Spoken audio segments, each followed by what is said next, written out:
नरेंद्र मोदी ने तीसरी बार भारत के प्रधानमंत्री के रूप में शपथ ली है। चुनाव में बीजेपी बहुमत नहीं पा सकी, जिस कारण उन्हें एनडीए गठबंधन के सहयोगियों पर निर्भर रहना पड़ेगा। दुनिया का मीडिया इसे एक दुर्लभ क्षण बता रहा है। नई दिल्ली के राष्ट्रपति भवन के लॉन में शपथ ग्रहण समारोह हुआ, जिसमें भारत के कई पड़ोसी देशों के नेता शामिल हुए। भारतीय अरबपति गौतम अडानी और मुकेश अंबानी भी इसमें शामिल हुए। द फाइनेंशियल टाइम्स ने अपनी खबर में लिखा, पद की शपथ लेने से पहले मुस्कुराते हुए मोदी ने भीड़ को प्रणाम किया। भीड़ ने उनके नाम के नारे लगाए।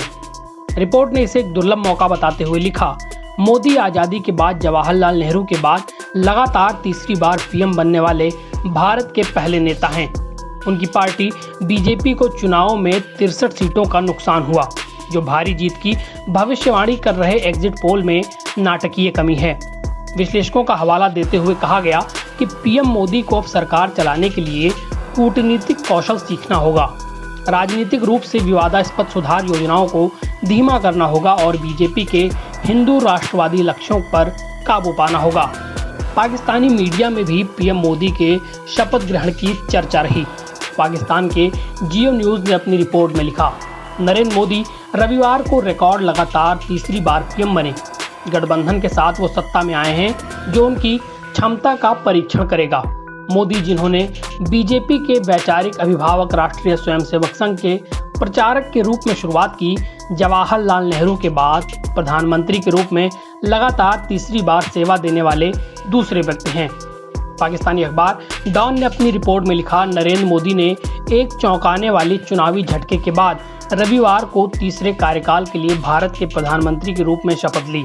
दुनिया के सबसे बड़ी आबादी वाले देश में गठबंधन सरकार में नीति निश्चितता सुनिश्चित करने की उनकी क्षमता का परीक्षण होगा। यूएस की एबीसी न्यूज़ ने लिखा, उनकी हिंदू राष्ट्रवादी बीजेपी ने 2014 और 2019 में भारी बहुमत से जीत हासिल की। नवीनतम राष्ट्रीय चुनाव में अपने दम पर बहुमत हासिल करने में जो विफल रही है।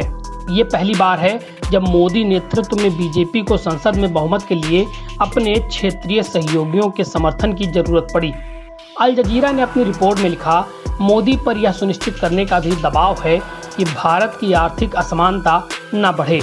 पिछले वित्तीय वर्ष में भारत की अर्थव्यवस्था 8.2% की दर से बढ़ी, लेकिन घरेलू स्तर पर पर्याप्त नौकरियों की कमी, महंगाई, कम आय और धार्मिक फॉल्ट लाइन ने मतदाताओं को उन्हें रोकने के लिए प्रेरित किया। एनबीटी ऑनलाइन की रिपोर्ट।